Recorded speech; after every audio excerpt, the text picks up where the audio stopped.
Good morning. Welcome to our daily devotion. It is Saturday. It is August 28th.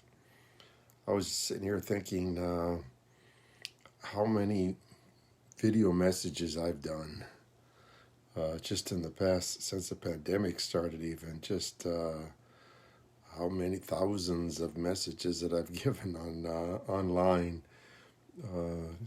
on both Facebook, Instagram, YouTube.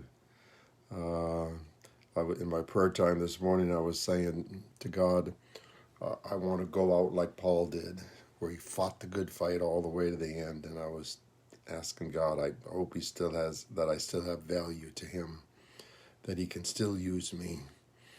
That's my prayer. So I hope he uses me even today now. We're looking at Bible words. So the word we're going to look at today is beginning. Beginning. Good morning, Dandy. Beginning is the point in time when something starts.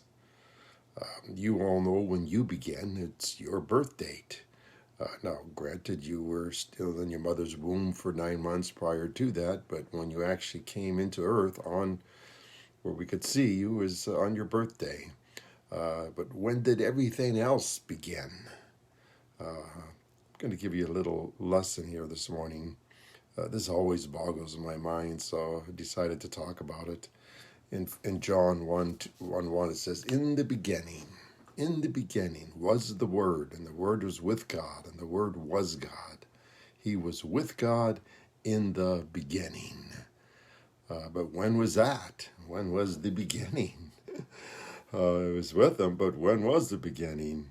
It says, through him all things were made. Without him nothing was made that has been made. So in the beginning, God created everything. They estimate the universe, okay? They estimate the universe to be around 14 billion years old. Earth is around 4.5 billion years old, estimated. That's like 1/3 the time. So it means the vast universe was created like almost 10 billion years before Earth was created. What did God do with that universe before Earth was created? And then humans weren't created about 200,000 years ago. So that means that the universe, that the Earth was over 4 billion years old before God even put man on it.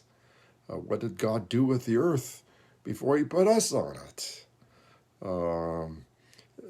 Here's the key to it all, okay? In 2 Peter 3:8, it says this. It said, but do not forget this one thing, dear friends. With the Lord, a day is like 1,000 years, and 1,000 years are like a day. God is not limited. God is not limited to time or space.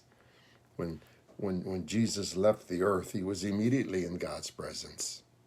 When you leave the earth, when your body dies, your spirit will immediately be in God's presence. Now, how far is heaven away from earth? I don't know. Is it beyond the universe?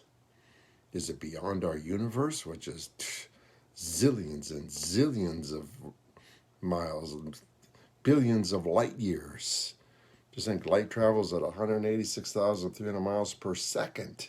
So a light year is how fast light travels in a year, not just imagine how far one light year is.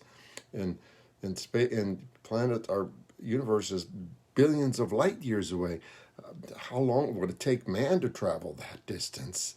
Yet you're going to be in God's presence immediately because God's not confined to space or time.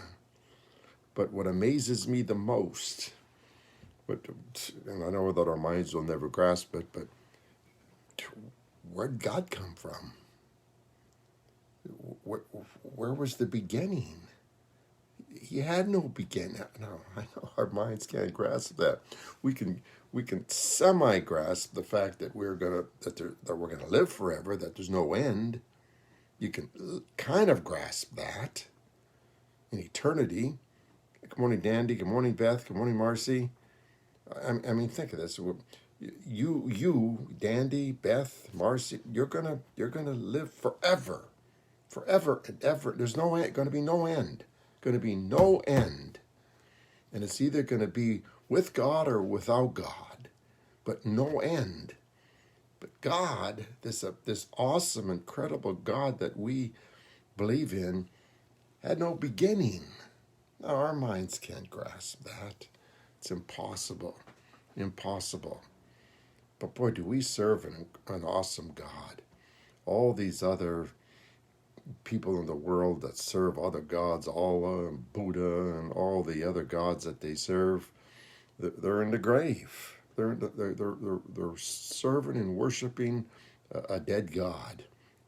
They're serving and worshiping a God that had a beginning and had an end. We're worshiping a God that had no beginning and no end. Grasp that. Try to get your head around that.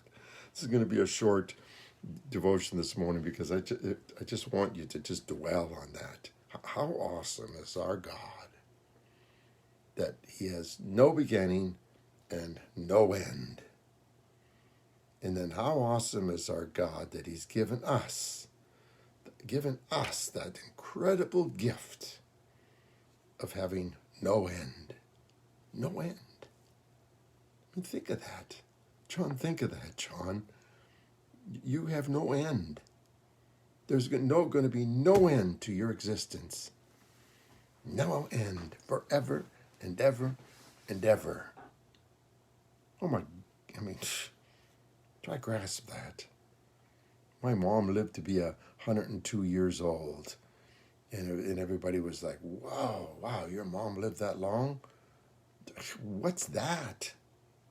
What's that? It's like the sun is something like 94 million miles from Earth. We think, wow, that's a long way. That's nothing. That's nothing compared to the stars in our universe. That's nothing to how distant the universe is. So 100 years in this life is nothing. It's nothing compared to eternity. Grasp that. Grasp that. Your God had no beginning. Your God has no end. You had a beginning, but you have no end. Amen? Dwell on that. Hey, I hope to see you tomorrow morning at Collision. I'm excited about meeting outside. I pray that the weather holds up good. I know it's going to be a little warm tomorrow, but we don't feel it as much in the mornings. By the time it starts to heat up, we're done. So I hope to see you all tomorrow morning at Collision. School's started back up now, so hopefully vacations are over and you're back into a groove again. So we're hoping to see everybody there tomorrow. God bless you all. Have a great day. Have a great weekend. And just dwell on that. Okay, keep dwelling on that. You have no end. God had no beginning. Amen.